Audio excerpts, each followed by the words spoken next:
Ladies and gentlemen, welcome back to Unwoke Thoughts. Big show for you this morning. Did everybody make it through the week okay? I did. I made it through the week unscathed, as they say. I do believe there is someone that did not make it through the week unscathed, and that gentleman goes by the name of Joe Biden. Absolutely brutal. The guy has had a hard week, let me tell you. By anyone's standards. You almost feel sorry for the guy. The media has finally just let out all the stops, of course. This has been happening for several days, ever since the debate. The media just let out the attack dogs on Joe Biden. What does that indicate? It indicates either the media wants Donald Trump to win or they want to replace Joe Biden with somebody else. Now, I don't think I could ever believe that the media would want Donald Trump to win the election, so I have to go with the latter and say that the media and those who are calling the shots within the media want Joe Biden to be replaced. So Biden gets to feel what it's like to be Trump for a short period of time, either until he is replaced or maybe the other possibility, he's not replaced and he runs as the Democratic nominee. And that would mean, I believe, if he became the Democrat nominee, the media would eventually call out their attack dogs and go back to attacking Donald Trump almost only attacking Donald Trump. But we shall see. We got a lot to talk about today, guys. Big show. Joe Biden held a rally in Madison. I don't know if you heard about this, guys. It's pretty incredible stuff. And he attempted to quiet rumors that he was dropping out of the race. But he seemed to be under the impression that he was still in 2020. The year 2020, yes. He believes, I don't know if he thought he never made it to 2024 or if he believed that maybe he time traveled from 2024 to 2020. And that was his, current year. So, needless to say, his performance left everyone with even more questions about his viability to be the Democratic nominee. And then after his rally, I don't know if you guys saw any of this. I live streamed it last night, but ABC aired an interview that George Snuffleupagus did with Biden, where Biden seemed to believe that he pulls crowds comparable to those at Trump rallies. And even Snuffleupagus called him nuts for saying this. It was pretty incredible. It was great. After Biden left Madison, Wisconsin, there was a hotly contested rumor that was started by Laura Loomer that Biden had a medical emergency on Air Force One. Some people claim that this has been debunked, but Laura, however, is digging in. She's digging in her heels hard, and she is doubling down on the claim, so we'll look into this a little bit. The Wisconsin Supreme Court has reinstated the use of ballot harvesting and absentee drop boxes. Yes, just in time for the election. You never thought it was going to happen, but here we go again, ladies and gentlemen. And then Donald Trump disavows Project 2025, much to the chagrin of myself, honestly, and many in the America First movement, after the corporate media fear-mongered about it intensely for several months, which makes me want it even more, if I'm going to be perfectly honest with you. So, a lot to talk about today, ladies and gentlemen. Stay tuned. But before we get started, guys, I wanted to read this tweet. I thought it was a very, very articulate, nice way to put a situation. Nice tweet by Scott Adams. It's kind of in relation to all of this stuff that's going on with Joe Biden right now and how it must feel to be a Democrat right now who's been lied to for so long. many, many years, you got to wonder what their mental state is. And this is what Scott Adams is questioning. He says, warning, Democrats are waking up to the knowledge that they are living, or they were living, in a hoaxocracy. Hoaxocracy.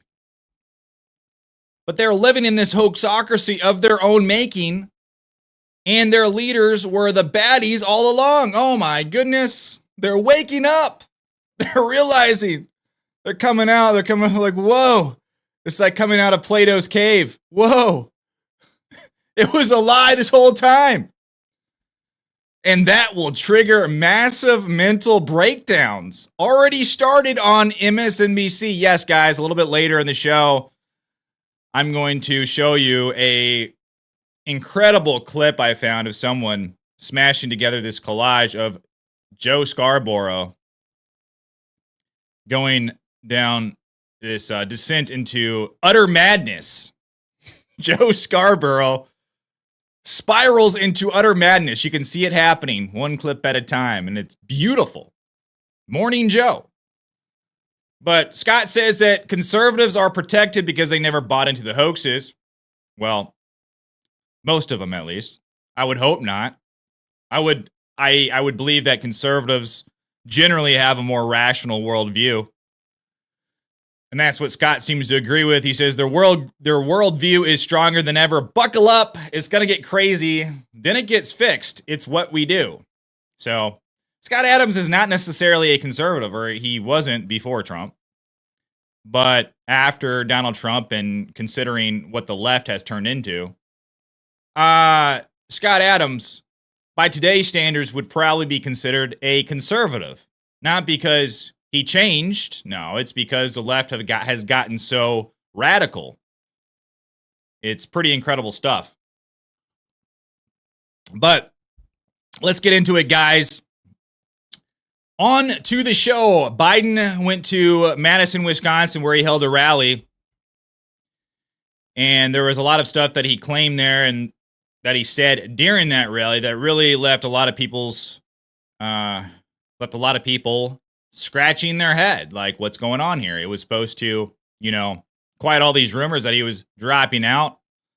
It was supposed to show that he was young and vital, and he had the strength and energy and stamina of a million 16-year-olds. But it seemed to show the opposite. He made a lot of flubs. He made a lot of errors, even though he pulled probably his biggest crowd of his lifetime, maybe, in Madison, Wisconsin. And he was very proud of this crowd, as you'll see later when he went and did this interview with George Snuffleupagus. Very, very, very proud of this crowd. I have a crowd shot of the crowd, and I'll show it to you a little bit later. I want you to let me know if you feel like it is impressive. For Joe, it was impressive. I feel like he thought he was standing in a Super Bowl arena, because in contrast to his other crowds, that's probably what it felt like.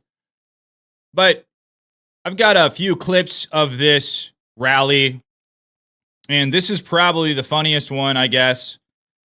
What I referred to earlier, Donald Trump, or Joe Biden, feeling like he is in the year 2020. Listen to this. Well, guess what? They're trying to push me out of the race. No! Well, let me say this as clearly as I can. I'm staying in the race. Yeah! I'll beat Donald Trump. I will beat him again in 2020. Did you catch that? Hold on. I'm gonna replay it. Well, let me say this as clearly as I can. I'm staying in the race. Yeah! I'll beat Donald Trump. I will beat him again in 2020. I'm staying in the race. I will beat Donald Trump. I will beat him again in 2020. Okay, Joe. That's because you never beat him in 2020. Allegedly. Allegedly, YouTube. Allegedly.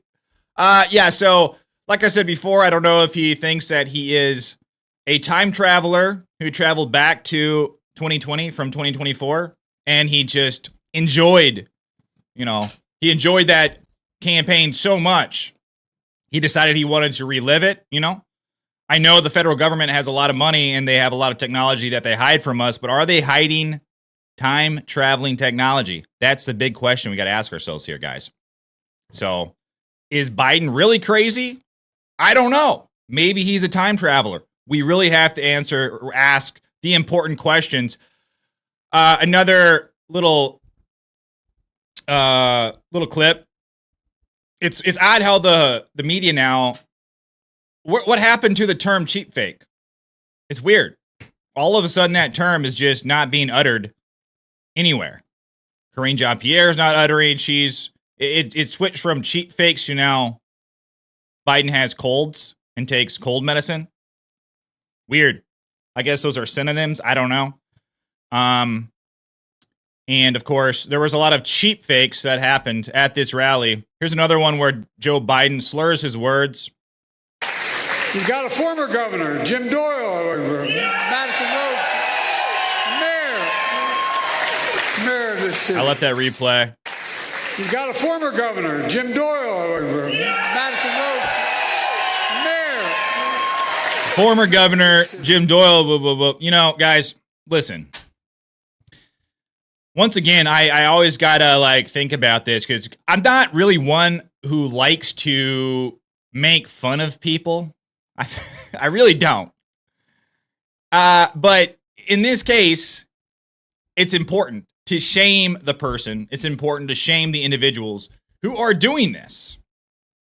It's kind of a different situation when it's the commander in chief and we have a group of individuals who want to maintain and retain power for themselves. And the best way they can do that is to prop up Joe Biden. Because really, Joe Biden, we all talk about it. He's an empty suit. He's just there. But he's kind of the figurehead and the person that can really suck up all the wrongdoings that his administration around him does. So he's just kind of there, and he just soaks up all of the evil that his administration does, and he's kind of like the fall guy, I guess. So at the end of the day, eventually, when it comes out that his administration was probably one of the most corrupt in history, everyone's going to blame Joe Biden. But oh no, Joe Biden's dead. Shucks. Well, we can't prosecute the guy because he's passed away. Oh well, I guess we move on. So, incredible stuff. Another thing that Joe Biden said during this rally, he said that he is planning on exiling Donald Trump if he is reelected. I'll let you listen to this. It's not exactly that simple, but it kind of sounds like that's what he says. So let's stand together, win this election, and exile Donald Trump politically. So let's stand together, win this election, and exile Donald Trump politically. So, I mean, if you listen to it in context, he says politically, but he does say the words, let's exile Donald Trump. So, very, very incredible stuff. I'm just going to play just some rapid fire clips here from this rally, the best ones that I found. And we'll switch to the Biden interview and some of the stuff that happened and some of the context and some of the response about that. This is Donald Trump or Joe Biden talking about leading the country from the depths of the pandemic. As the governor said, I've led this nation from the depths of pandemic. As the governor said, I've led this nation. So, guys, we can't make fun of a stutter. It's not polite. We can't do it. Also, Biden, he seems to have a problem with the word billion and trillion. Here he says that 5 billion trillion, not billion, 5 trillion.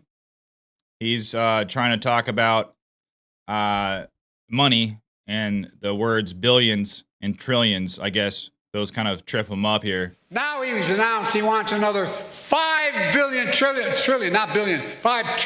tax cut. So,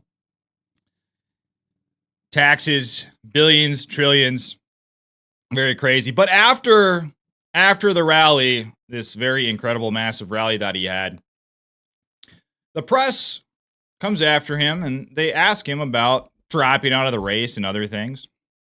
And Joe Biden doesn't like this too much. And he tells the press or the reporter that they are wrong about everything. And of course, he is not dropping out. So this is crazy stuff. I guess we'll see if that actually comes to pass. But let's hear this. How can you argue your case that democracy is at risk and you are the best candidate to beat Donald Trump? Because I've beaten him before, and I've gotten more done than any president has. Have you spoken to members of Congress? No, but you've been wrong about everything so far. You were wrong about 2020. You were wrong about 2022. We were going to get wiped out. Remember the red wave? You were wrong about 2023. You said all the tough races we won them all but 2. So look, we'll see. President, how can you? So digging in his heels. You're wrong. You're wrong about everything. I can still beat Donald Trump. I can still beat him. He's very adamant about that. I guess we'll see what happens at the Democrat National Convention. There's a lot of people calling for Joe Biden to drop out. And whether this is all just an act that he's putting on, guys, I don't know, man. I still question this. Everything, like, in my brain tells me Biden is going to drop out.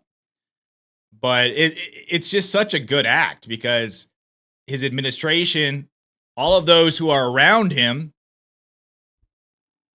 they're saying the opposite. And they're saying it very adamantly. So it's, I don't know, guys. It might just be a mass scale, just act, delusion, however you want to put it. But whatever it is, if that's a delusion, if that's a lie, it's pretty incredible. But that's what they do, right? Turning to the Biden interview with George Snuffleupagus. Joe Biden had an interview with George Snuffleupagus, Stephanopoulos, however you say his name, Stephanopoulos. And this interview was kind of hyped up for probably about a week. And there was a lot of people saying that this is the interview where Joe Biden was going to drop out of the race. So many people thought, because this is such a big platform here, Stephanopoulos is, I guess he's considered one of the elites in the media, in the mainstream media. Unfortunately, they thought this is a good platform for Biden to come out and announce that he is withdrawing from the race. But that is not exactly what happened for any of those that saw it. It was quite the opposite. He did a lot of things here. And one of the things is he says that he draws big crowds and he compares them to Trump's crowds. He feels like they're comparable to Donald Trump's crowds during his rallies. And I think it's important to note that Biden here, he held his rally in Madison, Wisconsin. And I'll show you a shot of his crowd. Now, Donald Trump held his rally when he came to Wisconsin in Racine. Madison, Wisconsin is a much larger city than where Trump held his rally. And Trump's crowd was, at the very least, 10 times bigger. But listen to Joe Biden, very proud of his rally, the size of his rally, the crowd at his rally in Madison, Wisconsin. What's your plan to turn the campaign around? You saw it today. How many people can you draw crowds like I drew today? You find many more enthusiastic than today? Huh? I mean, I don't think you want to play the crowd game. Donald Trump can draw big crowds. There's no question about that. How you can draw a big crowd? So Biden, hey, do you see the size of my crowd? I mean, I don't think anybody else could draw a more enthusiastic crowd. And even George Snuffleupagus was like, yo, dude, I mean, you said a lot of things during this interview, but that is probably the most ridiculous. That's just nuts. You can't play the crowd game with Donald Trump. He is going to win every single time. But all right, buddy, we'll let you talk for a little bit. No, but what's he say? Who's he have? I'm the guy supposedly in trouble. We raised $38 million within 4 days after this. We have over 1 million individual contributors. Individual contributors. Less than $200. I mean, I've not seen what you're proposing. So he has not seen what he's proposing. And guys, I always, whenever I hear this whole individual contributors thing, I have a hard time believing it, especially since I've seen a lot of evidence to suggest that the people who contribute to Act Blue, what they'll do is, I'm not exactly sure the mechanics of it, but I've seen this being investigated where specifically those such as James O'Keefe goes to the contributors who contribute to certain campaigns on this fundraising website called Act Blue. He goes to their houses, he finds their house, he finds the individual, and he asks them, hey, you've contributed to X and Y campaign $17,000 this year, or 17,000 times this year. You know, contributing multiple times a day. Have you done this? Is this actually accurate? And this person's like, what? No. They might have contributed once or twice, but then somehow their names are hijacked to contribute all of these small donations. So whenever they say they get, individual contributors that contribute small donations because they want to look like they have grassroots support, I never believe it for a second. Because just like everything else in the Democratic Party and the left, they try to create this veneer that they have support, this facade that they have support from the grassroots. I don't believe it for a second, guys. They fake it all. They fake everything. So the numbers, or maybe a website you go to, Open Secrets or whatever, it might say that because maybe technically it's true, but the numbers are fudged. And there is a lot of evidence to show that that's what they do. That's what's going on in Act Blue. So not for a second, when you hear, oh, these Democrats, they have so much grassroots support, all these small, tiny donations, people are just wanting to save democracy. They want to say democracy. No one believes in this crap. No one believes in the crap that the Democrats and the leftists are selling. It's BS. But if you want to see the crowd shot from Joe Biden's rally in Madison, Wisconsin, here it is. It was held in a high school gymnasium, I do believe. And while it's not that big of a crowd, it's pretty impressive for Joe Biden. I will say that. Very, very impressive for Joe Biden. And it's also, I believe it's important to note that whoever's filming this crowd is using some sort of like fisheye lens. So it kind of gives like this illusion that the crowd is bigger than it is. I don't know. Am I the only one that sees this weird effect happen whenever the camera is turned? Am I the only one that sees that? Let's turn on the sound. The excitement is palpable, it looks like.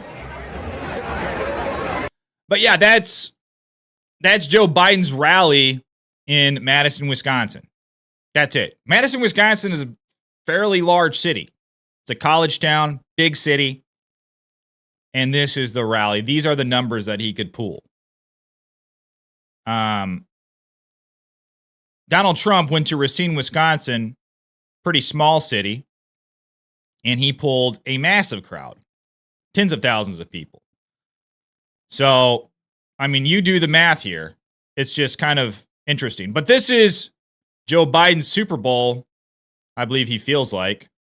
He feels like this is the rally he can point to and say, hey, look it, I have all this support. You see, Everyone is wrong. I do have support. I can pull numbers. I can pull crowds just like Donald Trump. See? Look. But that doesn't seem to be the case.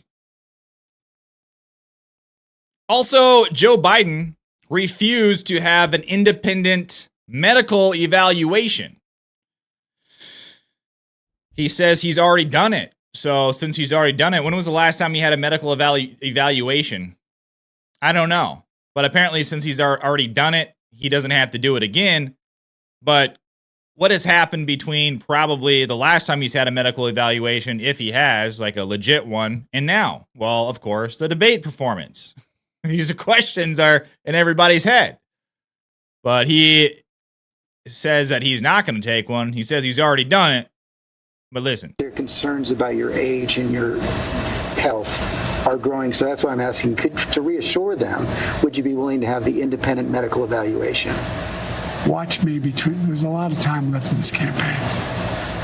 It's over 125 days. So the answer, decision. The right answer right now is no, you don't want to do that, right? No, I've already done it. Their concerns about your age and so the answer is no. He says, well, I've already done it. So I believe he feels that he has nothing to prove. I've already done the medical evaluation. I don't need to prove anything. And that's just saying, like, listen, I don't want to do it because I don't want everybody to know the truth. It's just like, listen, Joe, everyone knows the truth already. It's plain. It's plain right in front of everyone's eyes.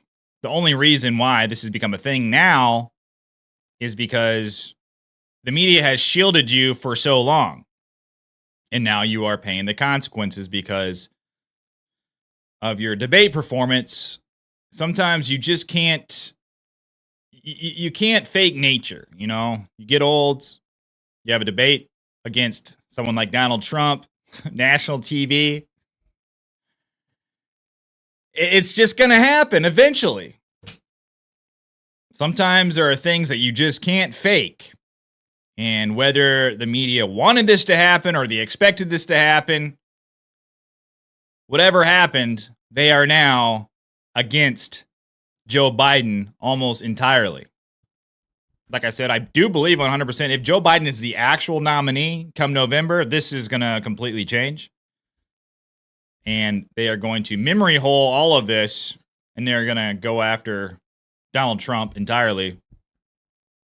But as it stands now, Joe Biden is the one getting most of the media vitriol right now. It's a very, I don't know, it just seems really odd just from the last several years. If you have been an American citizen for the last several years, you don't see much about Joe Biden. You know, anything really sensational. You see all the sensational articles and headlines and videos are about Donald Trump.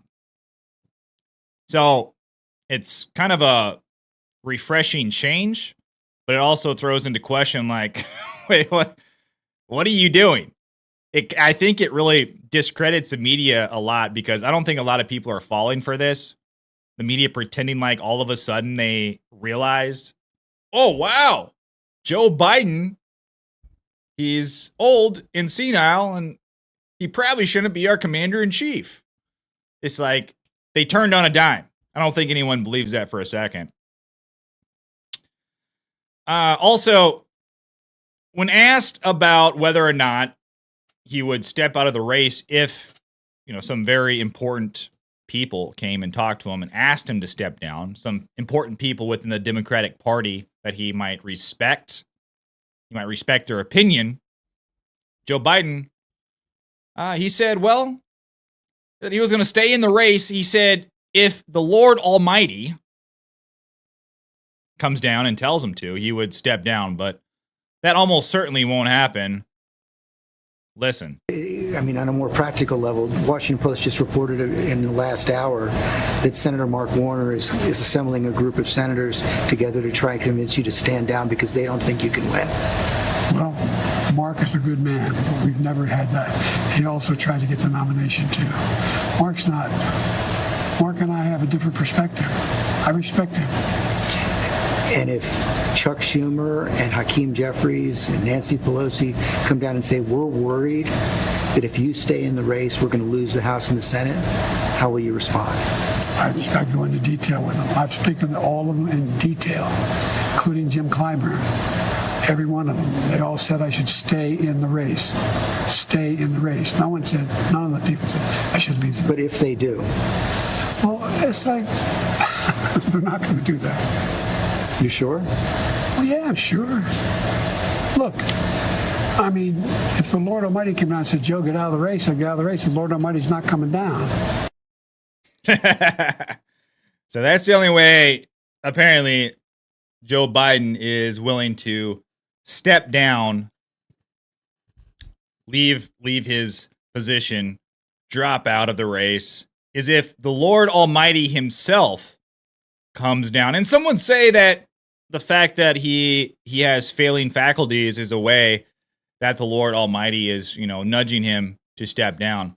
But I, for one, I want Joe Biden to stay in the race. As much as I make fun of Biden from day to day, especially this past week, it's just been absolutely insane. I almost feel bad, but I don't. I want him to stay in the race 100%. I think he has Trump has the best chance to beat Joe Biden. Absolutely. It just has a ton of bad press right now. He doesn't look like he's up to the task. Every time he comes out in public now, he just looks kind of weak. And what's up with the Trump makeup? He's got the Trump orange glow. I thought it was orange man bad, but now all the Democrats are like orange man good. Because we do still have some Democrats defending him. They're saying that they love them. They love Joe Biden. They think he's great. He's done so much good for the country, even if they're still saying that he should probably step down. But after hearing so many Democrats make fun of Trump's orange glow, it's apparent that's what Joe Biden is doing. That is nothing other than bronzer. That is a Donald Trump bronzer right there to make him look less, I guess, like a corpse is what they're trying to do. Give him a little bit of color. He's not so translucent white. Also, during this interview, Biden weirdly starts to whisper as he admits to pushing to expand NATO. This is specifically why Putin said the war happened. So Biden pushed to expand NATO, which encroached on Russia and Putin, the buffer zone, Ukraine, and this is why Putin said the war happened. So very interesting. I don't think Joe Biden was really supposed to say that, because it kind of acknowledges what Putin has said. Like, listen, this is a buffer zone. I'm not a part of NATO. This is a buffer zone right here, and they are pushing to expand NATO. So therefore, they're encroaching into the buffer zone that we agreed upon a long time ago. And Biden just admitted to it in this massive interview. Listen. Elections are about the future, not the past. They're about tomorrow, not yesterday. And the question on so many people's minds right now is, can you serve effectively for the next 4 years? George, I'm the guy that put NATO together, the future. No one thought I could expand it. I'm the guy that shoved Putin down. No one thought could happen. I'm the guy that put together the South Pacific Initiative with AUKUS. I'm the guy that got 50 nations out, not only in Europe, outside of Europe as well, to help Ukraine. I'm the guy that got Japanese to expand their budget. For example, when I decided we used to have 40% of the computer chip, and we invented the chip, the little chip for the computer chip. Elections are about the future. So, went through a list of everything that he thought was a win. And one of those was expanding NATO, which I think everyone knew that was happening anyways, but he just admitted that's like one of his wins. That's one of the things that he considers a success, expanding NATO, which spurred off the whole conflict with Russia to begin with. I mean, I don't care what you feel about Russia. I don't think anyone really wants conflict. Anybody wants war. So I am under the impression that the United States kind of poked the bear with this one. They did it intentionally. And then they point to Russia and say, hey, look it, Putin bad. Pretty crazy. Another interesting part during this debate, Biden says if Trump wins in November, he said he'll feel, as long as I gave it my all and did the goodest job I could do. He says the goodest job, not entirely correct grammar. I mean, I make grammar mistakes sometimes. But it's funny to hear him say this because it seems like such a small thing. I don't know. Mr. President, I've never seen a president at 36% approval get reelected. Well, I don't believe that's my approval rate. That's not what our polls show. And if you stay in and Trump is elected and everything you're warning about comes to pass, how will you feel in January? I feel as long as I gave it my all and I did the goodest job as I know I can do. That's what this is about. Yep, Joe. It's about doing the goodest job that you can do. And Joe, you're doing a very good job. Stay in the race. I'm riding with Biden. I'm riding with Joe Biden. I want to see Joe Biden stay in the race, especially with that orange makeup. It's really doing him wonders. He looks so young and fresh and vital. I think that what the Biden administration should try next is to dye his hair, maybe. Give him a nice little, like, golden mane up there. Really accentuate the orange glow that he has. So that might be something, if anyone from the Biden administration is listening to this live stream right now, I know I'm highly revered and respected in the political circles. That is my advice to you. Throw a little bit of, blonde hair dye in his hair. That might do some, that might raise his poll numbers a half a point or something like that. Charlie Kirk had a pretty good, there it goes. Had a pretty good point about the debate. Perspective. Charlie Kirk says George Stephanopoulos clearly wanted to cement his legacy by taking down a president, but he didn't quite pull it off. Biden loyalists will claim that the president vindicated himself, but everyone else saw more of what we saw last Thursday, an old man who struggles to complete a thought. The good news for conservatives, the fight isn't remotely over. So I think what he means here, the good news for conservatives, the fight isn't remotely over. I think he means it's not set in stone that Biden's going to be replaced yet. So I think that's good news. I would rather deal with the devil you know than the devil you don't know in this case. That's why I say I'm riding with Biden. But we'll get the perspective of the AP, the Associated Press, and then we'll move on to the drama that's going on about Joe Biden right now, where Laura Loomer says that Biden had a medical emergency and is hotly contested. People are divided. People are taking sides. It's Biden emergency gate. It's crazy stuff. The Associated Press says Biden faced a low bar in his first post-debate interview. It's not certain that he cleared it. This is true. I don't think he did. But they say with the survival of his candidacy in question, Joe Biden sat down with ABC's George Stephanopoulos on Friday for one of the most important interviews of the Democratic president's decades-long political career. The 22-minute sit-down, yes, I was under the impression when I started it that it was going to be like 45 minutes, maybe an hour. 22 minutes? What a weird time. But it came after a full 8 days after Biden's disastrous debate performance, in which more than 50 million people, much more. There were much more. They say 50 million people. That might be the official numbers, but you got to look at all the people watching it live stream on YouTube. There was easily more than 100 million people watching this debate. Easily. maybe 50 million people alone watching it on network television. But when you take into account YouTube and Rumble and X, this is doubled, maybe tripled, I would assume.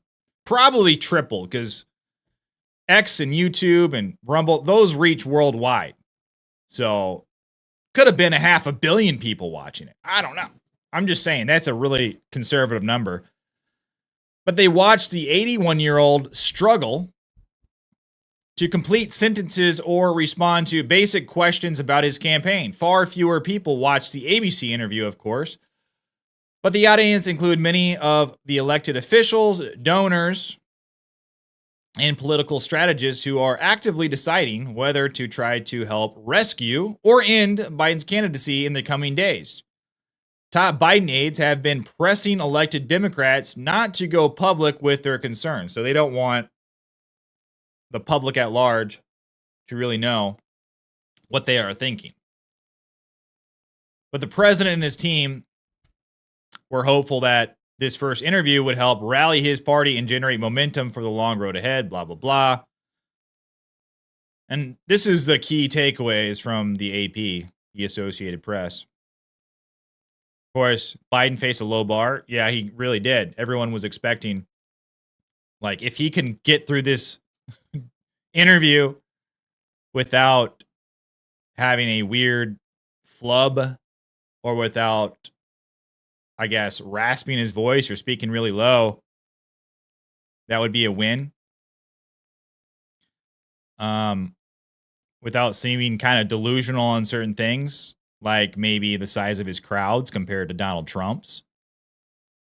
His voice was very low, very raspy, and I think it looked like ABC or whoever was doing the interview, recording it, I think they kind of pumped up the volume shortly into the interview, because at first it seemed kind of quiet to me, and then it all of a sudden seemed to, the volume seemed to go up a little bit. So it was weird. They say at this point, every Biden answer, interview, and speech will serve as a Rorschach test of sorts to voters who consistently tell pollsters that they're worried about his age, and if people were looking for further signs of trouble, they were easy to find. Biden performed better than he did on the debate stage. Yeah, that, talk about a low bar. Now, if that's a win for Biden, I guess, that is pretty much the lowest bar that you can have, other than just completely dropping dead. I guess if Biden completely dropped dead, that would have been a lower bar, but then he wouldn't be at the interview, right? So, catch 22. There were also flashes of strength as the president talked up his record, vowed not to lead the race, and took shots at Donald Trump, who he repeatedly described as a pathological liar. Oh, wow. Wow. I mean, what a unique insult hurled at Donald Trump. No one ever calls him a liar. Wow, thanks, Biden. Taking shots. What a easy shot to take. Biden also referred to Trump at one point as a congenital liar. Does anybody know what congenital means? I don't. Congenital? Let me see here. I'm looking at the chat. If someone has a definition for congenital, I would really appreciate it. I've got to look this up because that's a new one for me. Let me see. Congenital. I'm looking it up on my phone right now. A congenital of a disease or physical abnormality.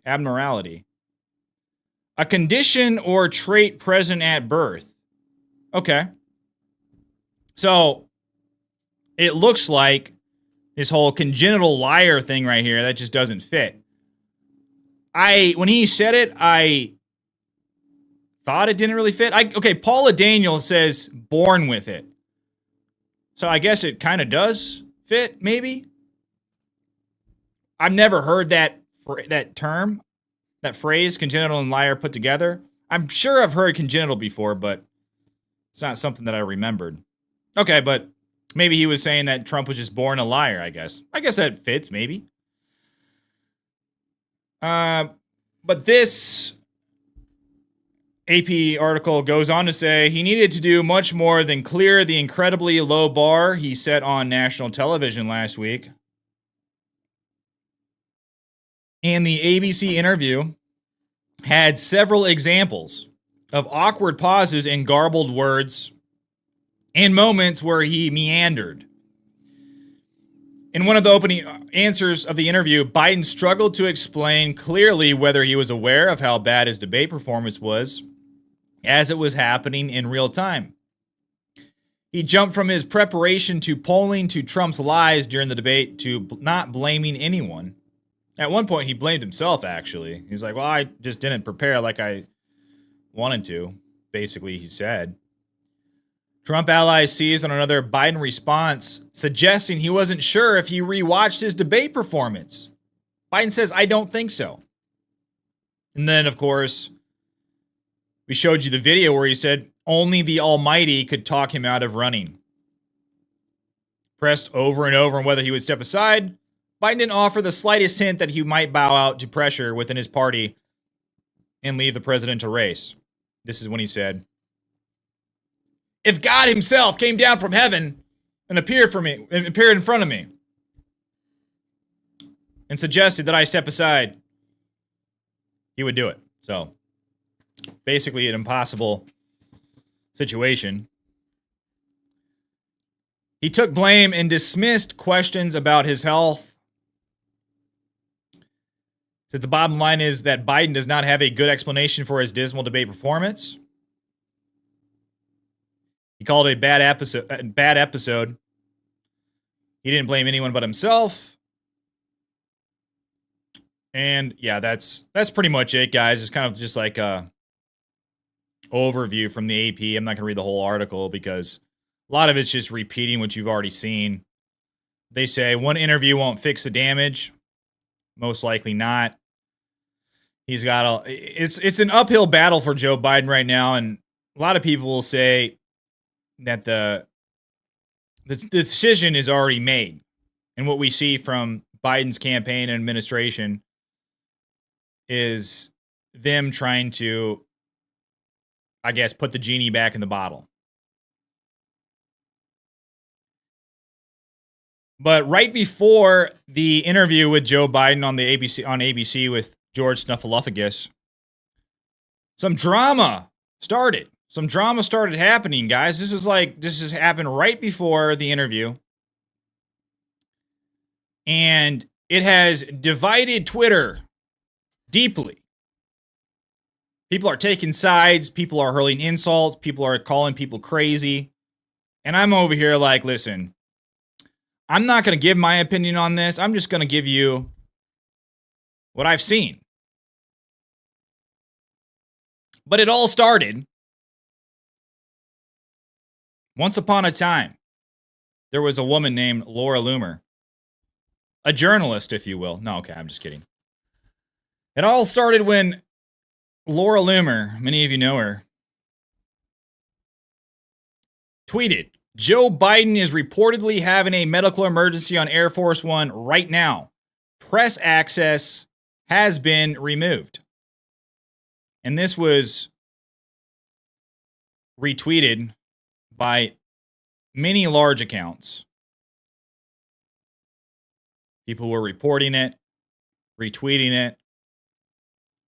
And then it seemed to take a turn when this video right here was posted shortly after Laura posted this tweet saying that this is a video of Joe Biden arriving in Wilmington, Delaware, contradicting these claims that he had a medical emergency on the airplane. So this is Joe Biden, apparently, walking out of Air Force One, arriving in Wilmington, Delaware, after his campaign event in Madison, Wisconsin. So many are saying that this means that this is fake. This means that Laura Loomer got some bad information. But Laura Loomer, however, she is not giving in. She is doubling down 100%. And there is some, I guess, indications that she could be correct. Myself, I haven't seen enough information to know. I hear what she's saying, but it could be true. It could not be true. I don't know. It's information. I'll let you guys weigh it for yourself. Laura says, massive cover-up taking place by the Biden headquarters right now, as they are having to explain to press why they abruptly pulled their access today when they were told that they'd be traveling with Joe Biden. So that part is true, and I'll show you. A local reporter from the press pool who was supposed to be joining the Biden campaign and riding with them and traveling with them was told abruptly that they couldn't. Yesterday, the Biden campaign, their plans abruptly changed. Could it be because of the medical emergency? That part is not yet confirmed, but it could be true. It could be true. But she says Biden had a medical emergency on the plane today, as I reported, and is now having a hard time getting up by himself. Source tells me Biden staffers are fighting among themselves because source tells me his staff are feeling enormous pressure from Democrat leadership to prove Biden can do his job, but some staffers worry Biden is being pushed too hard and is on the verge of collapsing, and they don't want to live with the guilt of pushing a sick man into his casket. Democrat sources tells me we all know it's coming. It's now a matter of when, not if. Source also says some staff are thinking about resigning because the entire campaign is now asking all staffers to lie and say Biden is fine. Some staff apparently aren't on board with that. It's getting worse. So, this was tweeted yesterday, I believe. Yeah, this was tweeted yesterday. And she is still receiving lots of backlash from this because people are trying to call her out. I mean, even though it's like Benny Johnson's producer, ALX, he tweeted this. He said, if there was some sort of medical emergency involving the president of the United States, first responders would be ready at the bottom of the stairs and paramedics would have rushed into the plane as soon as it landed to take him to the hospital. He wouldn't be walking out on his own, taking questions. It's a good point. Okay? It's a good point. But then Laura Loomer comes out and says, guys, I'm just here to read you all of the drama, okay, guys? I'm not trying to tell you what to believe, what to think. I'm just painting for you the situation. Laura Loomer comes out and says, well, why won't Biden headquarters explain why they abruptly told the media they could not travel with them as planned yesterday? That is a legitimate question. But does that mean that Biden had a medical emergency? That's the question that has not actually been answered. Biden did have a medical emergency, and it's a shame to see so-called conservative accounts on X spread misinformation like Biden went down a flight of stairs, so he is medically okay. Now, I believe that this is kind of an overreaction by Laura here. I mean, that's just all it is. I don't think conservative accounts on X are spreading misinformation, I think a lot of these accounts are trying to stay as accurate as they can because they don't see any specific proof that this happened. It's a possibility, yes, but the only source is Laura Loomer. And listen, I'm friends with Laura, okay? I know her. But I don't believe that's entirely fair to some of these conservative accounts to say they're spreading misinformation because they don't immediately hop on board with what she might tweet out. It could be it could be true. But when you see conflicting information like this video right here, it does throw some things into question. Doesn't mean it's false, but it also doesn't mean it's true. The entire Democrat Party knows Biden is unfit to serve, and even key members of the Democrat leadership said they need to see Biden prove himself in order to feel confident in supporting him as the nominee. This is why the media has denied access to Biden as his plans was traveling. as his plane was traveling, rather. He was experiencing a medical emergency and his staff didn't want the press to document his condition. So that's a good possibility. If he was experiencing a medical emergency right now or yesterday in the plane, amongst all these rumors swirling about Joe Biden being too old, too feeble to stay in the race, that would be horrendous press. So that is a point for Laura right there. But it's one of these things that you can't verify, I guess. You know? It's unfalsifiable. And when dealing with unfalsifiable claims right now, I mean, I think it's unfair to say that all these other X accounts are spreading misinformation. They just don't see it. It just hasn't clicked in their brains, and I will say I'm on that boat as well. It could be true, but it just hasn't clicked in my brain. Presidential planes are equipped to handle medical emergencies on board and given Biden's condition, I wouldn't be surprised if they have him traveling with medical staff or even a doctor. That could be true. And she reiterates Biden had a medical emergency. And then she says, if anyone wants to counter me, then tell me why. Won't the Biden headquarters explain why they abruptly told the media they could not travel with the team as planned yesterday?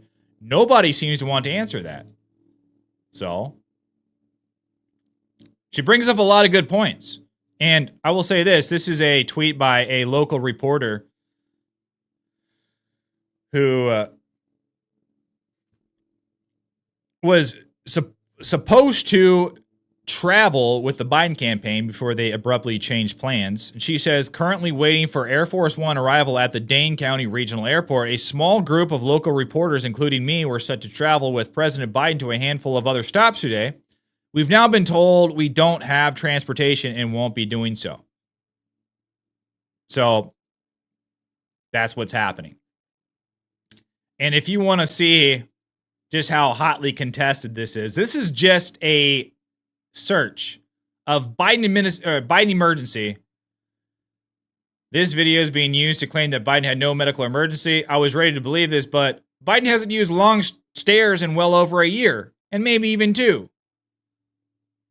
Laura Loomer says, Biden credibility crisis after medical emergency, cover up on Air Force One. So she is desperately trying to drive this narrative. It was community noted on Twitter. Readers added context. President Biden did not have a medical emergency on Air Force One following the Wisconsin rally and was perfectly fine throughout and exited it on his own after touching down in Delaware. So it's just a very hotly contested situation right now. I kind of gave you some of the basic facts. You can make up your own decision. I don't know. It's possible, but I am suspending belief at this moment. I'm not drawing a conclusion at this moment. But one thing that is,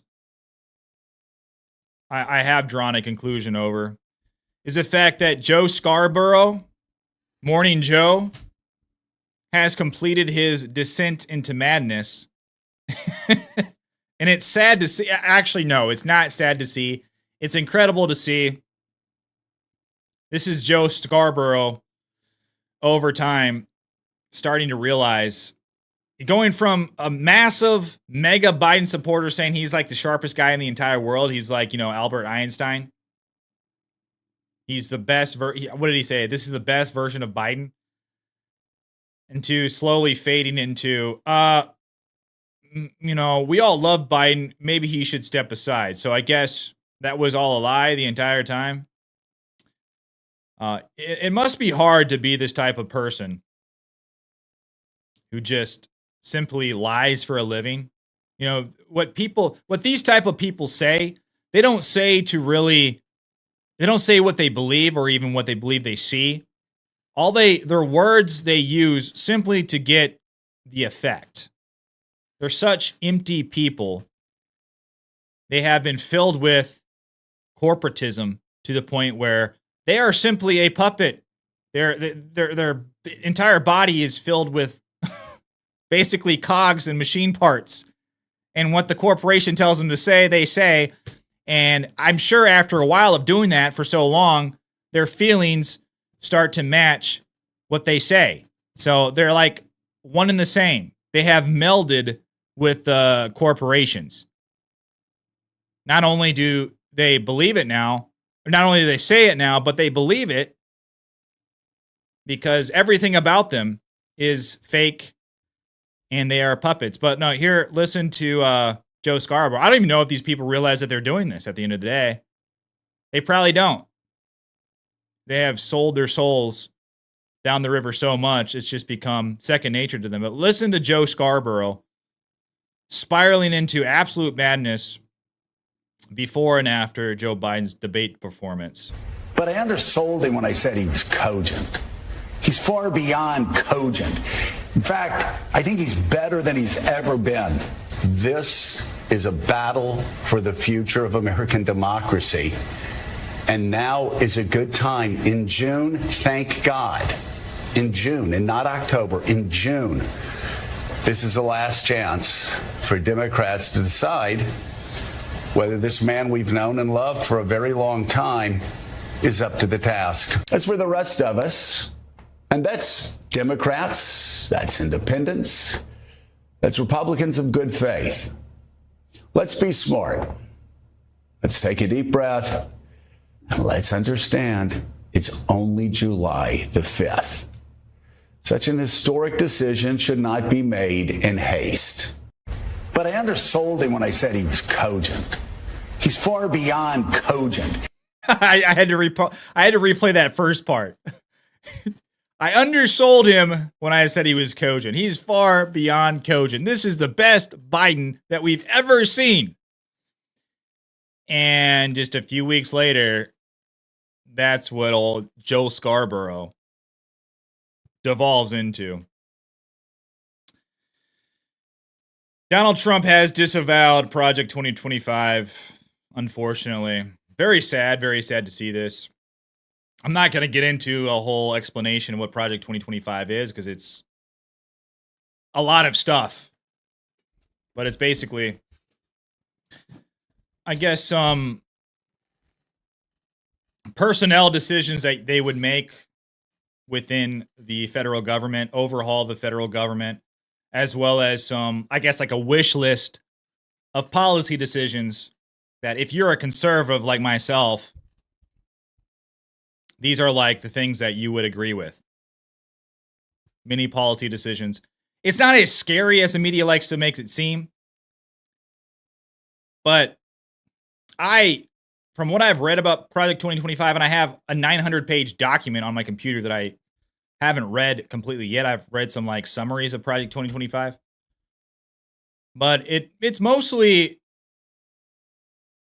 a database of Trump loyalists, America First individuals that Trump could call on were he to win the candidacy or the presidency in 2024 and staff his office with these individuals.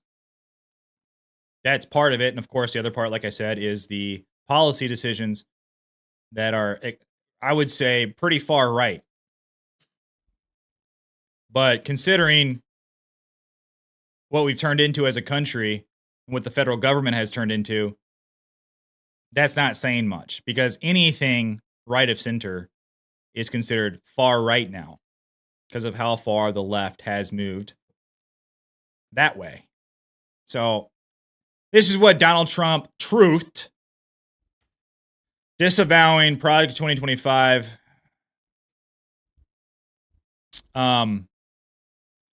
He said, I know nothing about Project 2025. I have no idea who is behind it. I disagree with some of the things they're saying. And some of the things they're saying are absolutely ridiculous and abysmal. Anything they do, I wish them luck, but I have nothing to do with them. So, Project 2025 was created by the Heritage Foundation. It's like a think tank. So technically, yeah, it wasn't created by Donald Trump. But Project 2025 does have a lot of individuals that are connected to it, that are Trump loyalists, that are America First individuals. So if Donald Trump were to pull from a database of people to staff his administration, I 100% would like him to pull from the database of Project 2025. That's me. But for many months now, the mainstream media has been fear-mongering about Project 2025. And when the mainstream media does this, I tend to I tend to agree with the opposite of what the media does. And I looked into Project 2025 a little bit before this, before it became such a big thing. And I liked what I saw. I mean, not everything, but it is a giant document. It was created by a think tank. But this is the Associated Press, what they had to say about it. Trump denies knowing about Project 2025, his allies' sweeping plan to transform the U.S. government. So it would be a sweeping plan if it were to happen, yes. But I wouldn't say it's even feasible entirely. They talk about it like it's inevitable. If Donald Trump did this, came into office and he endorsed Project 2025, they talk about it like it's inevitable that everything would happen from this list. I mean, it wouldn't be the worst thing to happen to a country. I think it'd be incredibly good. There's a lot of good things in Project 2025.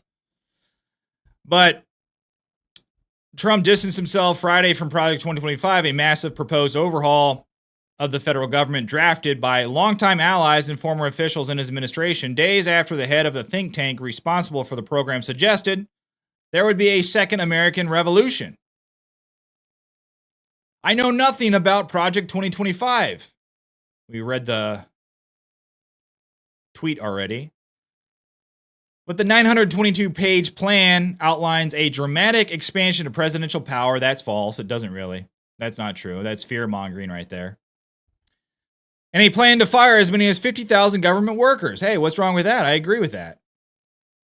And replace them with Trump loyalists. No, America first. People who are America first, because we believe that the people who are in the federal government don't have the best interests of America at heart. Joe Biden's re-election campaign has worked to draw more attention to the agenda, particularly as Joe Biden tries to keep fellow Democrats on board after his disastrous debate. Trump has outlined his own plans to remake the government if he wins a second term, including staging the largest deportation operation in history. His campaign has previously warned outside allies not to presume to speak for the president and suggested their transition and waiting efforts were unhelpful. So, lots of pushback against Project 2025. Here's another little short explanation about Project 2025 that I thought was pretty interesting here. The Epic Times put this out. I thought this was a fair kind of description of why something like Project 2025 is needed in a way, why they thought of it, why they came up with it, even if it's not connected to Trump. But listen. Presidential election starting to really let me restart this. This is why they came up with Project 2025 in the first place. Right now, with the presidential election starting to really kick into high gear, we're beginning to see the frontrunners of the Republican Party coalesce around a certain type of promise. That's because whether it's President Trump, Governor DeSantis, or Vivek Ramaswamy, the current three frontrunners, they have all, in some way, shape, or form, promised to gut the deep state, otherwise known as the administrative state. Simply winning the White House does not necessarily mean that there will be broad changes to administrative policies, especially when you have an entrenched bureaucracy numbering in the hundreds of thousands that has formed over the last 100 plus years. And this administrative state, it has a clear liberal slant. In fact, according to data from the Federal Elections Commission, quote, a stunning 95% of political donations from federal employees went to Democratic liberal candidates. And so, millions of liberal bureaucrats entrenched within the federal government, irrespective of who actually resides in the White House. And it's exactly this scenario, which has led to the birth of something called the Project 2025 initiative. So you guys see why something like Project 2025 is necessary. You know, this is why I was like, when Trump came out and, you know, said he didn't want to have anything to do with it, I was a little bit disappointed. Now, whether it's Project 2025 or something else, I believe something like this has to at least be considered, because like this guy was saying from Epic Times,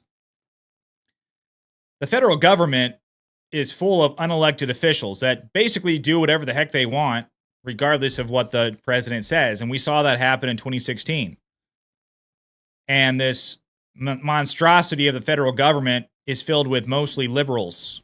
They have a massive liberal slant. You saw him show the donation records.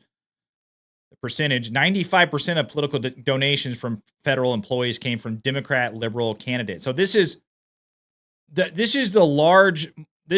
the biggest part of Project 2025 that I wanted, is this database of America First individuals that could potentially restaff all of these positions, these unelected positions that are filled with leftist individuals, like nutcases. These are people who really, their jobs are never at risk. So imagine having a job like where you really didn't, I mean, everyone knows there's jokes about how the government is just so inept in what they do. And it doesn't really matter. The reason why they're like that is because everyone pretty much has a job no matter what they do. It's just how it is. Government jobs are just there. They're going to be there forever. And so imagine having a job that you just don't have to worry about ever. I personally have never had a job where I just did not have to worry about anything. I didn't have to worry that it was going to be there all the time. I didn't really have to worry that much about my performance. You know, imagine having 50,000 people filled with that kind of idea. They tend to lean a little bit left, a lot left. They don't believe in capitalism. They've been coddled by the federal government for so long. So I'm okay with purging that system and replacing them with people who actually care about the country. And that's what I thought Project 2025 would have done best. But the Project 2025 spokesperson did respond to Trump on Twitter. And this is what they said. They said, as we've been saying for more than 2 years now, Project 2025 does not speak for any candidate or campaign. We are a coalition of more than 110 conservative groups advocating policy and personnel recommendations for the next conservative president. And Trump, he came out and said that, listen, this is my agenda, so we'll go over just really quick Donald Trump's agenda, which is called Agenda 47. Now, I'm not bashing on Agenda 47, but I would love to see Trump pull from these personnel decisions on Project 2025. I really hope he does. I really hope he reconsiders this, guys, because it's good stuff. But Trump declares war on cartels. Wait a second here. Yeah, here we go. Ending veteran homelessness in America. No welfare for illegal aliens. Good stuff. The American Academy. President Trump announces a plan to revolutionize higher education by shifting excessively large endowments from private universities towards a new institution called the American Academy.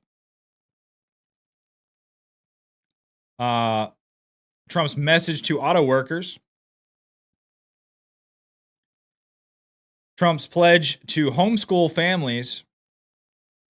Trump promised to serve as a champion for America's homeschool families. Returning production of essential medicines back to America. Penalties for human traffickers. Rescuing America's auto industry. Rebuilding America's depleted military. Protecting students from the radical left. So a lot of good stuff in Agenda 47. We got statements here. Every one of these is followed up with is right next to it. You see there's a video right next to all of these with a statement. So we'll see how that works, guys. He could be just coming out here and saying this, like, listen, I disavow it because of how the media is trying to make it a scary thing when it really is not a scary thing. It really is not. They're overblowing it a lot, but I think it's because they don't want the federal government to be purged and replaced with America First individuals who are actually sane, who actually care about the country and aren't coddled by the federal government their entire life. We need to get those people out of there.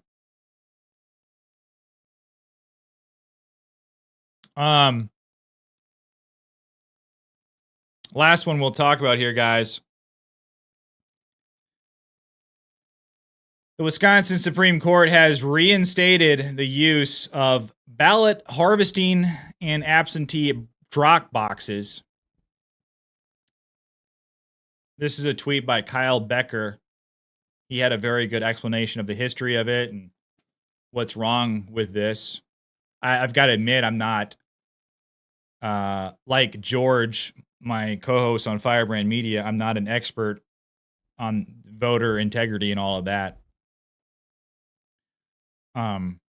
But Kyle gave a very good explanation about what happened here just in time for the election. He says, breaking, the Wisconsin Supreme Court has reinstated the use of ballot harvesting and absentee drop boxes, reversing a ruling the court made just 2 years after that just 2 years earlier that effectively banned the practices. This is a massive setback for election integrity in the important swing state. This 4-3 decision was a win for Democrats who argued that allowing voters to file ballots into locked, unmanned, and unsupervised boxes made voting more accessible. Voter convenience is not a right under Wisconsin state election law, and the use of absentee ballots is a privilege. So you should have a reason to request an absentee ballot, like a good reason, right?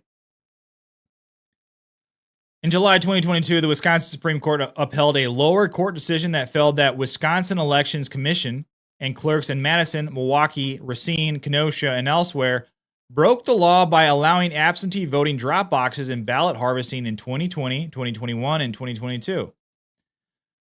The Wisconsin Institute for Law and Liberty, which had filed a complaint in Waukesha County Circuit Court in 2020, established in the court that the absentee ballots drop boxes violated the state law.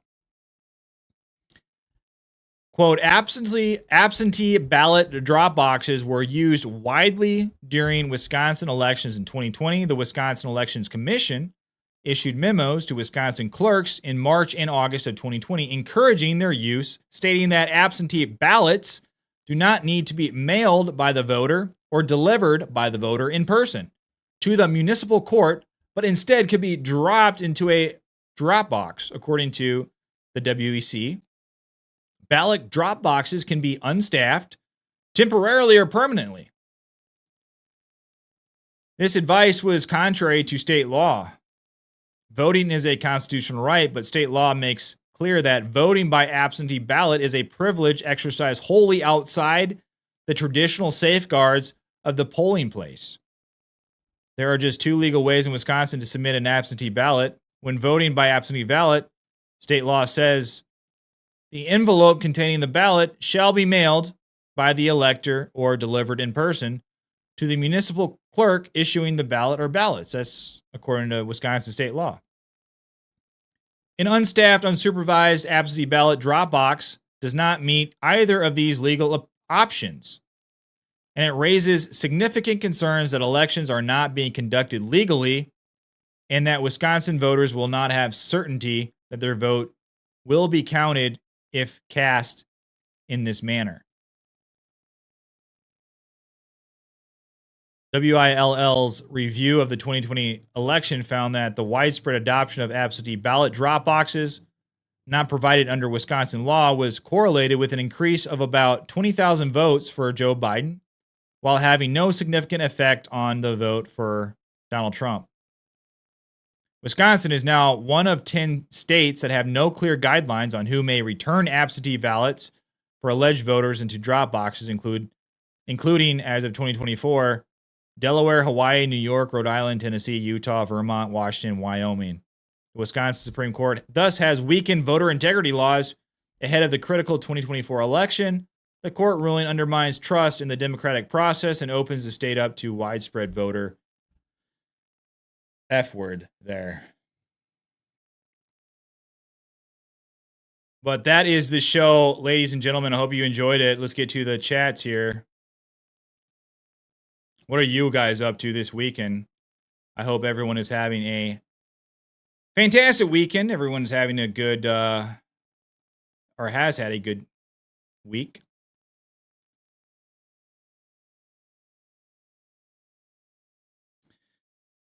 Who do we have in the chat? What's going on, guys? Chat it up. What's up? We got Jeremy Brummer in the chat. He says, God bless United Kingdom. Greetings from Central Illinois, United States of America. We have someone from the UK in the chat. Hey, we got Dish Doggy. Is that who it is? Dish Doggy is in the chat. Look at that. Hello, UK from Ohio. Wait, what? Oh, no. This is... Okay, you're also... Colissimo says, greetings from UK. Hey, Colissimo, you're from the UK? I didn't know that. That's crazy, man. Well, thanks for watching from the UK, Colissimo. I appreciate it. And before that, he said, Andrew, my boy. Hello, mate. Hello.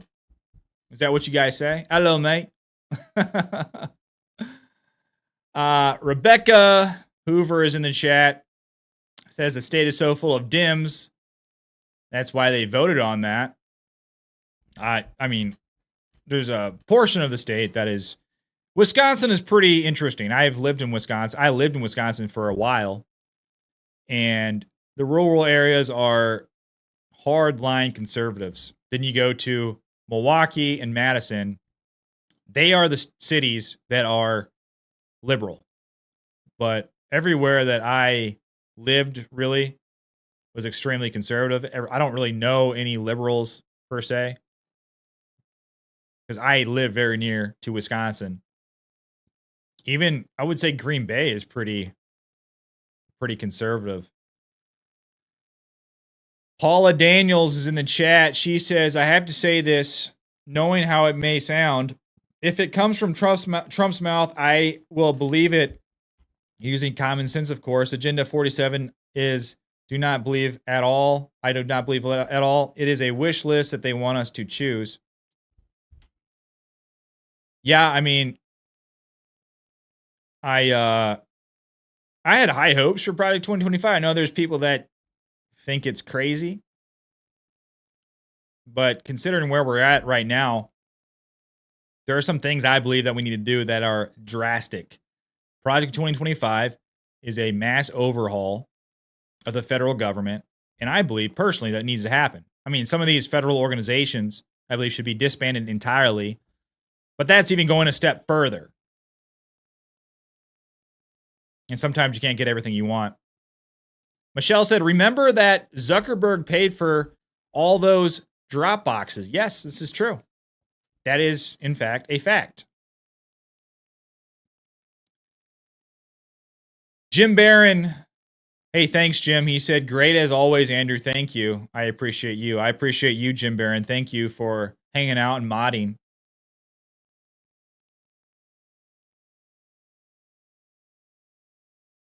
Jeremy Brummer says, Trump didn't say that he didn't want to have anything to do with it. He said it's their thing and he's not a part of it and didn't necessarily agree 100% of the agenda. I guess that's true, Jeremy. That's true. He didn't necessarily say he didn't want anything to do with it. I think he had to make maybe a strategic political decision because of how much fear-mongering was coming out of the media about Project 2025. So, I don't know. We shall see. His official thing is Agenda 47. As Michelle C. says here, it's Agenda 47. Yes. Agenda 47. Jim says the liberals' commitment to lunacy and their stupidity is quite impressive. Yes, it is. It is very, very impressive. But ladies and gentlemen, I am going to get off here, grab a bite to eat. Thank you for hanging out with me today. I hope you guys all have a fantastic rest of your week. If you could please, before you get off here, smash that like button. Subscribe. I'd really appreciate it. That really helps me out a lot with the algorithm on YouTube. Trying to do these morning shows at least 5-6 times a week. It's a lot of work. But I hope you guys enjoy it. If you guys would like to support the show, become a member. I do some member videos. And also I have a chat room dedicated specifically to members. Super secret, ultra secret chat room. I think you would enjoy. But thank you all for hanging out with me this morning. I hope you have a fantastic rest of your week. God bless, and we'll see you on the next one.